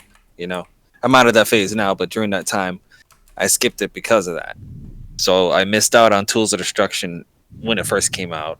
And then the game after that was Quest for Booty. It was a downloadable game. And that one didn't have trophies either, so I ignored it. And then A Crack in Time came in 2009, and I played that. Everybody played A Crack in Time. That one was great. And then the one after that was Into the Nexus, and that came out like a day before the PlayStation 4 came out. And I was like, oh, they're just going to port that one to PS4. They never ported to PS4. So I kind of, when the PS4 era started, I kind of, ignored that one too, because I thought that one was going to come to PS4. And then they said that one was going to come to Vita, and then even on the trophy collection, it says it has PS3 and Vita, and then that Vita version never came out, so I missed out on that one too. So majority of the PS3 era, I kind of fell off of Ratchet, and then the PS4, the PS4 era, the only Ratchet game we got in the PS4 era was the reboot, and I wasn't a fan of the reboot story, so I kind of ignored that one too. I played a little bit of it, and I thought it was okay, but I kind of wanted an actual remake, not a reboot, retelling of the story, changing the characters and all of that shit. So that one kind of turned me off. But with Rift Apart coming out in June, I was just like, you know what? And then like a week ago, they had that PlayStation Now $1 for a month little promotion they had, and I was just like, yeah, you know what? Let me go ahead and try out PlayStation Now. So I was just looking, because I've actually never tested PlayStation Now with my connection and whatnot, and my connection is a lot better than it was. I would say around the PS4 era. So when I try PS Now, everything runs as advertised. I kind of hope that eventually they can at least get the resolution up to 1080p and not just 720p. But everything runs fine for me, so I'm fine with it. And I was able to. I think they have like all of the Ratchet games that came out on PS3 on PS Now, except for like Tools of Destruction, which I actually went back and played that one like a couple years ago anyway. So I was able to knock out Quest for Booty, Into the Nexus, and then I was currently playing Full Frontal Assault, which is actually a lot better than I Full Frontal Assault, Quest for Booty. What kind of games are you playing? Dude? Yeah, that's what Ratchet and Clank does. Ratchet and Clank always, all of the names of the Ratchet and Clank games always are some like sexual innuendo. Like, what was it? The first one was Going Commando. Yeah, Going Commando. Then Up Your Arsenal. Up Your Arsenal. Size Matters. Size Matters. Yeah, they always do that. So Rico, it's funny. I'm looking at the list of all the Ratchet and Clank games. The only one I don't remember playing is the PSP game. Size Matters. Yeah. That's Size Matters. Yeah. That's the only one. And Agent Clank. Excuse me. Those are the only two I actually play, because it's right. I'm like, it's Ratchet and Clank. I gotta play these. So I played all Full Frontal. I even played All for One, believe it or not. Yeah, I played them All for One as well. And then the thing is, when it comes to Ratchet, the first three, their stories are kind of like semi self-contained. Yeah. But when it moved to PlayStation 3 and they started the whole future arc, the story basically came like very interconnected. Like Tools of Destruction segued into Quest for Booty, which segued into Crack in Time, which segued into the Nexus. Yeah, I like that shit. And then the thing is, Into the Nexus ends setting up Rift Apart. So it's like they advertise Rift Apart being like, oh yeah, you can hop into Rift Apart and you'll be fine. And then I'm just like, yeah, kinda, but the the boss at the end of, at basically the end of Rift Apart, as they're walking away, there's this device called the Dimensionator, which allows which allows a person to mess with dimensions. And at the beginning, I think at the end of that game, they were supposed to leave it where it was at, but Clank turned around and grabbed it and ran off, and that was like a little hint at you see Rift Apart where Dr. Nefarious gets his hands on that Dimensionator, so I guess he was able to get it from Clank and mess it with it to the point where here we are now. So I was interested in making sure that I knew all of that stuff, since I am a very heavy Ratchet fan. So I just playing a lot of you Ratchet. ain't that heavy though, bro. You missed out on the whole era, Even me, because I was like that too for a time. I was like, man, it doesn't have trophies. I would have to force myself, but I still did it. I was like, this Ratchet and Clank, I ain't missing out. I played all those fucking games, man, as they came out. I was not missing that shit. I'm gonna stay on them now that I'm basically caught up with them. I think I basically platinumed every single one of them too. Yeah, man, there you go. Good stuff. So that's what you've been focusing on, just the Ratchet games. Yeah, and then obviously Nier comes out next week, so I want to finish up this Ratchet and then segue into Nier when that comes out next week. What, Friday or something like that? Yeah. Good stuff. All right, Adam, what you been playing lately? Just Republic Commando, Star Wars Republic Commando on the Switch. I did a review. You can check it out over on the Coalition. And Retromania. I've been playing that also on the Switch. It's a hit or miss for me right now with that game. I want to like it. I like the aesthetics. I like the feel of it. But there's some things that just need to be tweaked. Hopefully they make those changes. But overall, it's a fun game. It's a fun little retro game, wrestling game. And that's pretty much it. I haven't been playing anything else. Yeah. So. All right, Manny, what you got? I just it's sort of been in a sort of holding pattern right now. So I'm still in the world of Rhyme, so I still have to go through that one. And I think the next thing that's coming up is that I'm going to be playing is probably going to be the new Nier. I think that's coming out pretty soon. Yeah. Riku just said next week. Mm-hmm. Yeah, shit! Next week. Yep. Yeah. That's what I said on Twitter like 2 days ago. Oh shit! Is it next week? What the fuck? That you literally just said that like 2 minutes ago. Manny just like what? Manny, when you were paying attention? Exactly. Shit! Yeah, man. I said the same thing, bro. I'm not talking. Yeah, that's funny. I was typing emails. So yeah, that's crazy, man. Yeah, man, next week Friday. Oh man, I'm gonna go out to the GameStop and all that shit. Whoa! Getting reckless there. I know, right? Yeah, you'll be all right, man. You should put your mask on. You'll be all right. You need to go.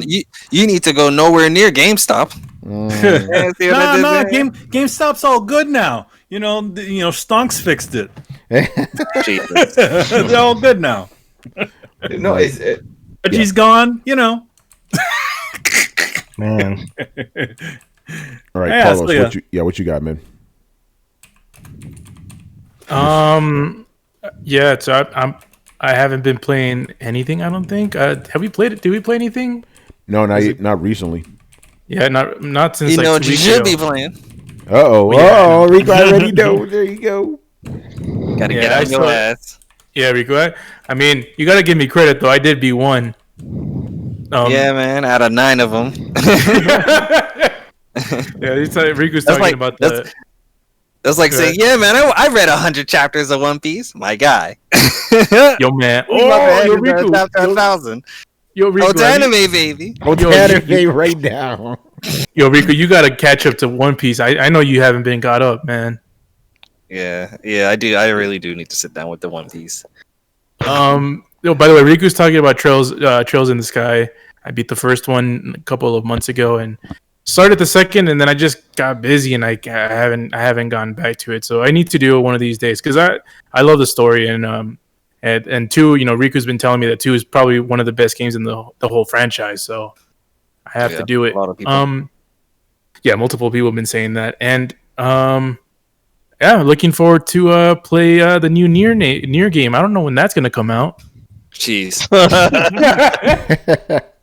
Oh man. Well, you know what? You haven't been playing though. You didn't beat Demon Souls. Oh, you didn't? About that life, man. Man, what's going on with you, man, Carlos, man? Everyone calling me out tonight? Oh no, I thought you was a gamer, man. No. I'm going to tell you what's going on. He's become Torrance, a nibbler. That's what he is. A gaming connoisseur. A gaming connoisseur. I'm starting a garden, man. Yeah, you starting a garden. You're gonna go fucking fishing next week. You know, Bubble bass. Yo, by the way, man, you were muted when I saw you talking, but you were muted. Wait, who was muted? Manny. Oh. No, I mean, I wasn't saying much. I was laughing and shit. It's all good. Yeah, he's become because Torrance is going to be called like a naughty. He was like, I'm a gaming connoisseur. I dabble. Like, all right, bro. Well, Trying to find a fancy name for you don't finish. You know, for your fucking shame. I remember this one time he gave Gary this big speech about the virtues of being a gaming connoisseur. He'd say there was like 5 paragraphs. I'm like, Torrance, you full of shit, man. I had to knock his ass out for that. Making excuses for himself. You know? Yo, man, I got to get some credit. I did beat Trails in the Sky and Monster Hunter Iceborne. Hey, there you go. You know, yo, Riku. I remember you and Torrance were going at it in the chat the other day. I can't say the line on air anymore. If this was around 5 years ago, I would have. You know, but Riku, you come on your phone, you're like, shut the fuck up. No, you remember because he was like, why every time you record on the phone, you don't show your face. Yeah. So this the angle because it was like you could see Riku ceiling and shit. Then from the bottom of the phone, you see Riku pop up. He's like, "Shut the fuck up!" Fucking dying, man. Oh, that was screaming. That was funny. Gary, you'll understand when you become a gaming connoisseur. Your whole life opens up before like, don't shut the fuck up, bro. That shit is funny. Little man. Oh shit, my turn. So I've been playing the Outriders. If you guys saw me on Twitter at first, I was like, oh, another one of these fucking looter shooters, man. Oh. Here we fucking go with this shit, you know? Then they threw some kaiju at me. Now I'm happy. That's all it took, huh? That's all it took. I'm not saying the game's still what it is. You know, it's a standard shooting third-person game or whatever, but it has kaiju. That's something, you know? It's cool. It's not going to blow you away or whatever. But apparently it's doing well on Game Pass, so that's good. I'm playing that, and better. Yeah, and I'll keep it real right now on the Throwdown streets because I made a very controversial statement the other day. Very controversial statement. I actually no, it was a controversial statement. I said I am reviewing MLB The Show 21. People are like, Tony, whoa, you don't play baseball. You don't even like baseball. I'm like, yeah. But the review's gonna get us a lot of fucking hits because of these sad ponies, you know. So it'll be very fun. So yeah, here's the thing: it's a fucking video game. I'm a game reviewer. I'll play it. I fucking review it. It's as simple as that, you know. So I'm doing that. And I mean, to be honest, like you've done plenty of games that you've reviewed, plenty of games that you never were really a big fan of, but you were able to give them a fair and balanced review. Yeah, like I mean, you weren't into Kingdom Hearts, but you did your research and you looked into the games, and you even had hardcore Kingdom Hearts fans saying, "All right, this is a good review." Yeah, they like the review, man. You know, it's simple, but this is, I mean, Kingdom Hearts is still an action game, so that's still in my wheelhouse. You know, this is like brand new, but I've done shit like I'm like I don't play the genre, but fuck it, it's my job. You know, so I'll play the game. Did you ever play baseball games in the back in the day? I played something. There was something on Nintendo I played. That's about it. But like, I'm pretty sure the game will give you a tutorial. You know, like hit the bat this way, the ball comes, whatever. You know, it's the other things that the super fans like. They want to know that the roster's fully updated. They want to make sure all the stadiums are really in there. Yeah. If a logo got changed, they want to know if that's been impacted, because at least that's the way it is for the FIFA games. Yeah, that should be on point on that level. Oh, thank you for telling me that. Now I know. You know, because I'm all right, whatever. The graphics are good. Yeah. You know. No, exactly. But like we know that shit. But does it have Tito Puente on third base? You don't know. So you got to make sure that motherfucker got updated and he is now on that new team playing third base, because that's what people want. Yeah. Well, the hardcore guys. I think the general guys. The hardcore, that's what I'm saying. You know. With that stuff, I take it as it goes, because when I write reviews just and overall, I write it for just the general gamer. gamer. I don't just write it for the hardcore guys and shit, you know. So if those guys come at me for that, too fucking bad, you know. I'm not gonna talk about they didn't add in the extra seat in the Detroit stadium or whatever the fuck, you know. I just got to make sure I say, you know, the Dodgers are in fucking LA now. They're not in Brooklyn anymore. I got to remember that, you know. You could thank Bugs. Even in your lifetime, it has always been. Yeah, no, but LA. You know why, right? Because I don't watch baseball. What is the only time I hear about the Dodgers? What is the only time I would hear about exactly? I've only ever heard it in Bugs Bunny cartoons. So when I was like, I heard about the LA, even saying that is like weird. He said Bugs Bunny cartoon. Yeah. So what channel you watching? Yeah, Bugs Bunny cartoons back in the day. So when I heard about the LA Dodgers, I was like, when that happened, it's like in 1940. It's like, oh shit.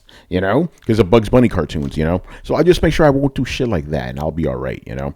You're like you say shit like the Nye Mets are my favorite squadron, you know. So yeah, it'll be interesting. But again, I doing that purely because of the fucking clicks, because you know, in the Xbox section, I'd be mad because I'm not reviewing on Xbox, I'm reviewing on PlayStation. Why aren't you doing? Oh, as a matter of fact, I got those comments. Like, are you gonna do a comparison? I'm like, no. Fuck am I gonna do that for? It's a waste of time. Yeah, like what? You're like who the fuck am I? Digital Foundry? Yeah, exactly. And right? one, I got the PS5 version, and two, it's the same fucking game. There's no difference.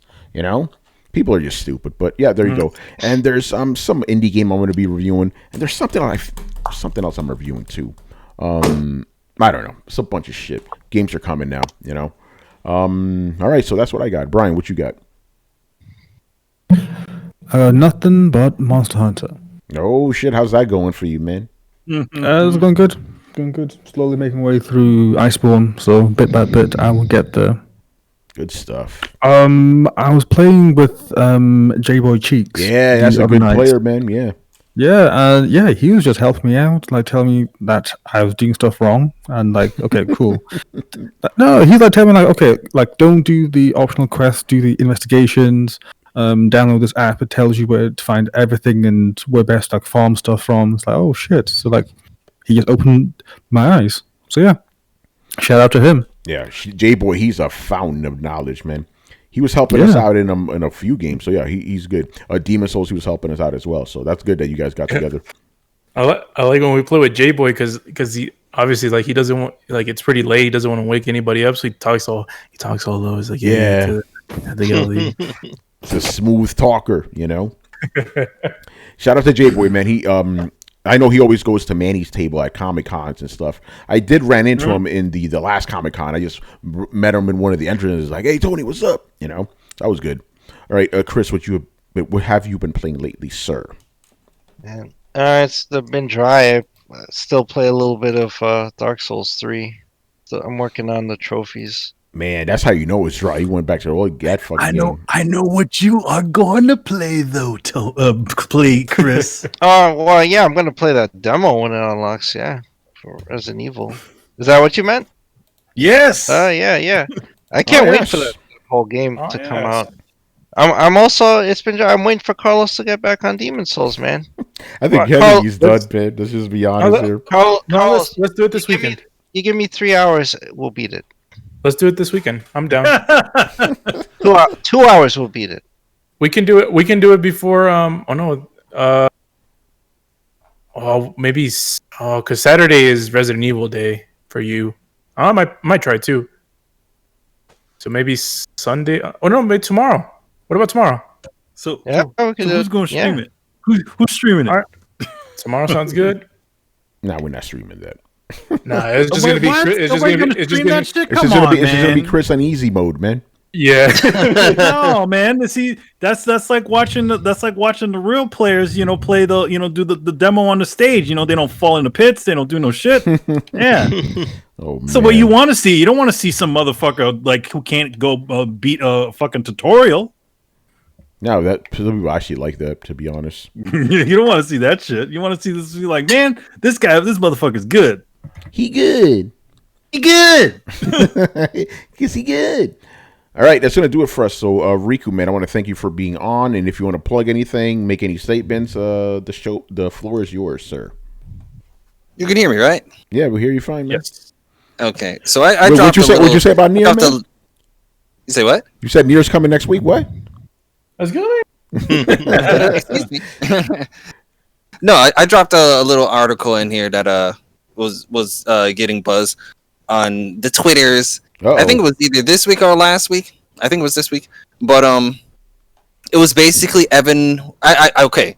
Firstly, in regards to the question that you guys answered on Throw Down Your Questions, I think it was either the last episode or the episode before last. You know, my little Twitter poll that I had where it was talking about Naughty Dog and everyone choosing a new IP and whatnot. And this article came out like I think 2 days after I threw up that poll, which a lot of people on the poll, majority of them said they wanted a new IP. And this article basically was talking about the fact that the second co-president over at Naughty Dog, because everyone thinks the top dog over at Naughty Dog right now is Neil Druckmann, which he's the co-president alongside Evan Wells. And Evan Wells, in this article was the main one who was basically saying that, seeing how Ratchet and Clank Rift Apart is going, he does wish that, they were working on a Jak and Daxter game to that, level or a Jak and Daxter equivalent to like Rift Apart and whatnot. And a lot of people on the internet kind of like ran with it, basically saying, everyone over at Naughty Dog wants to be, wishes they were working on Jak instead of, what they are actually working on, which is that The Last of Us remake HBO game and all that other stuff that, Sony's basically making them do and whatnot. And no, I lately have been getting a lot of flack for saying I wanted a new Jak and Daxter game. So I just found this rather fucking ironic that this would come out during this time. And then you obviously you would hear certain people say, "Oh, I don't know if Naughty Dog, the team over at Naughty Dog, could do anything like that because they haven't done it in a while." And I was like, my stance is one of the main people who was there developing the main Jak and Daxter games was Evan Wells himself. He was one of the main designers over there, and he's there right now. So I think him being there would actually, I think a good Jak and Daxter game could be made by current Naughty Dog, which a lot of people think that can't happen with Neil Druckmann running around doing all of his crazy stuff. So just wanted to throw that article out there. You'd have a hardcore sex scene with fucking Jak and Daxter. I know, right? Oh, man. Yeah, see, that's what people think is gonna happen if a new Jak and Daxter came out, which I don't think that's the case. I think people are just overreacting and want to demonize Neil Druckmann once again. Oh man. All right, Neil Druckmann. All right, do we have anything to plug here, Manny? I mean, this just usual things. Now Dark Knight's Death Metal Darkest Night is actually out, so you can go pick that up at your local comic book store on your computer devices, all kinds of good stuff. So that should be out right now. So there you go. And then as always, I have Excellence, which is coming. Keep saying it's coming. We're working on it. And then of course we have our big omnibus edition that came from Kickstarter, which I always will thank you for if you decided to go for it and pick one up. So thanks a lot for that. So I'll keep you posted as to if there's anything else. Also, I finally finished the throwdown draws. Was it Legacy of Kain Soul Reaver edition? That went on for quite a few months, but it's all done, and you can actually watch that. We still haven't. I'm sort of waiting before I put all of them. Waiting to have all of them on Twitter. on YouTube before I sort of set those up to go out. So you can actually go watch all those again. Maybe in a week or something like that. We'll just pick certain days to kind of premiere those so that you can watch them all. And obviously, as always, whenever I do those sorts of things, I try to appear in the chat. So if you're watching it live, during the premiere, I'll be in there watching as well, just to answer any sort of questions anybody might have who also weren't be able to be on the live episode. Good stuff. Adam, what you got? We got another episode tomorrow of I Am Negan, the WTD podcast for Fear the Walking Dead, which is awesome. I love it. This one, man, episode 9 for season 6 is crazy. We got another big death. They just killing people off. They're doing it old school Walking Dead style, just making them drop. Boom! To the point that I had to start Googling to make sure this show didn't get canceled. Because I'm like, yo, you are killing big names. Oh, man, some big names. So, yeah, we're going to do another episode, myself and Richard Bailey Jr. So we'll have that up on the Coalition on YouTube, Spotify, iTunes. I'm telling you, Carlos, because Carlos is also part of the podcast, but he covers this with the Walking Dead proper. I'm telling you got to jump in on this shit. You don't have to worry about what you don't remember or what you haven't caught up on because everybody's dying. So it's going to be a whole new cast of people to follow. Well, Adam, I mean, I would love to recap the show, but I'm too busy watching the show called Invincible, which we have a podcast on. That's tonight. That's okay. It's okay, but that's okay. Yeah. All right. So my turn here. So Falcon and the Winter Soldier will be episode 5. So we're going to be doing a spoiler cast. It's going to be me, Dana, and Chris at 5:30. Oh no, that's when we record. Yeah, I don't know when the fuck Dana posts those, but yeah. So that's going to be up tomorrow sometime. And then Carlos, I'm going to give you a heads up right now. Because this is last minute. Sunday, we're going to be doing the Invincible podcast. Because I'm going to go drinking. Because I'm going drinking on Saturday. We recording podcasts during the Sabbath, man. Yeah, is that how it's going to go? I'm not religious, man. Or you? Like I did. I'm finding out right now. Did you throw it on your question? You don't see your questions on Sunday. Yeah, I was about to say. You don't see his rosary that he he has. I didn't know you were a worshiper, bro. Yo, man, he has the gold Jesus picture on the wall. With the shiny. Yeah. That's it. With a candle underneath it and everything. Candle underneath it. The white Jesus. Yeah, right. The white Jesus, that's So that's Winter Soldier, right? That's going to be episode 5, I believe, and then Invincible, episode 6, I think. I think it's yes. Yeah, so good stuff. So yeah, the Winter Soldier podcast is with Chris, and then Invincible with Carlos. Yo, who the fuck was it? Somebody else. Oh yeah, it was Brett. He was talking shit about Invincible. Like, it's just one of these shows, whatever. He came back. He's like, oh fuck. His mind exploded. Yeah, he's like, oh, it's just like Doom Patrol. I'm like, fuck Doom Patrol, man. It's not. Doom Patrol is whack. I ain't rage for that shit. Fuck about why are you shoving your head up a fucking donkey's ass? What is this shit? Done. Man. By the way, as a teaser for the show, I will be saying something controversial. Is it going to be real controversial or Richard Bailey controversial? More like Richard Bailey controversial. Okay. People need to jump on For All Mankind. I'm telling you, you got to jump on that. Watch it.